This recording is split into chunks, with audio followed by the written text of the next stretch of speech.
Arkadaşlar ortaya durmayın. Kaldırın. Araç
Allah rızası için. Abi bir baksana yok.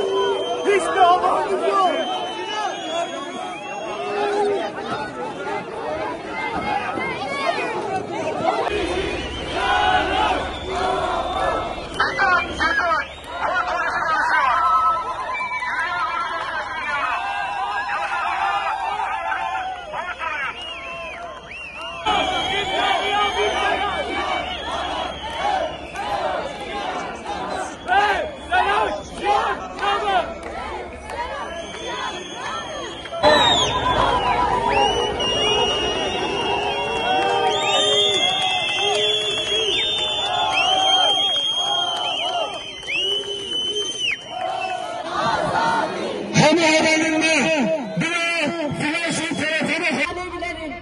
Kısacası bütün haklar ve inançların eşit yurttaşlık temelinde haklarının güvence altına alınması gerekiyor.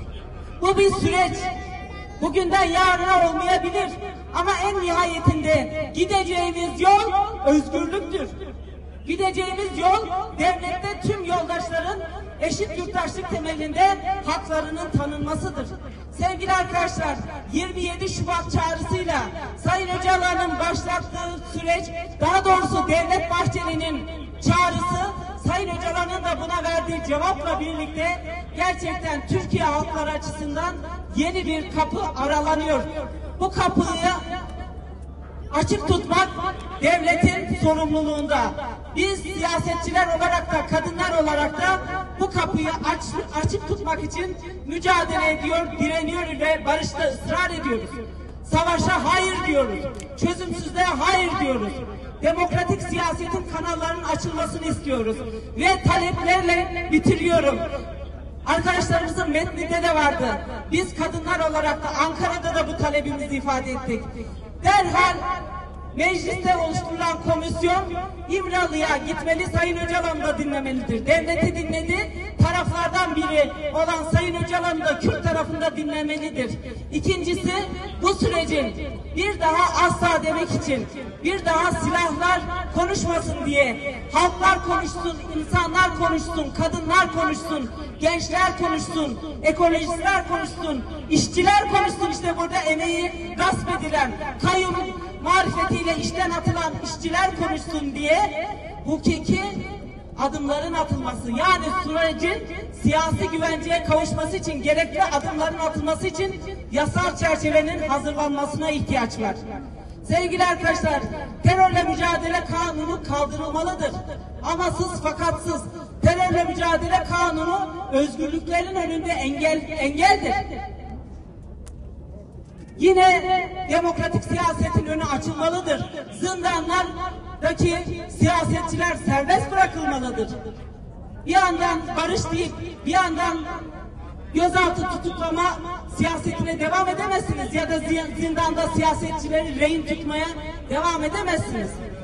Bunun hukuki güvencesini de sağlamak durumundadır devlet. Ez cümle yeni bir yol başlamıştır. Bu yol yeni başlamadı tabii, 90'lı yıllardan bugüne. Kürt halkı her sokağa çıktığında barış diyor. Biz bugün annelerle birlikteydik. Çocuklarını yitirmişler. Çocukları cezaevinde. Ama ısrarla aşiti diyor. İntikam demiyor. Barış diyor ki daha çocuklar ölmesin, kimse ölmesin. Yaşamı istiyor, yaşamı savunuyor. İktidarın da yapması gereken şey bu. Bugün Emek ve Demokrasi Platformu'nun da ifade ettiği talepler, biz kadınların bugün sabahtan beri konuştuğu barış taleplerini, yine bugün Türkiye'nin ve Kürdistan'ın birçok yerinde sokağa çıkarak barış talep eden yurttaşların talebini iktidar görmek durumundadır. Siyasetçiler görmek durumundadır. Başka yol yok barıştan başka. En nihayetinde bütün savaşlar barışla biter.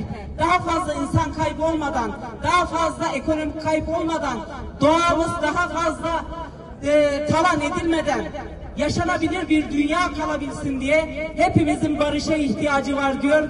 Barış için, demokrasi için, özgürlük için yol yürüyen tüm yoldaşlara, kadınlara da selam ve sevgilerimi iletiyorum.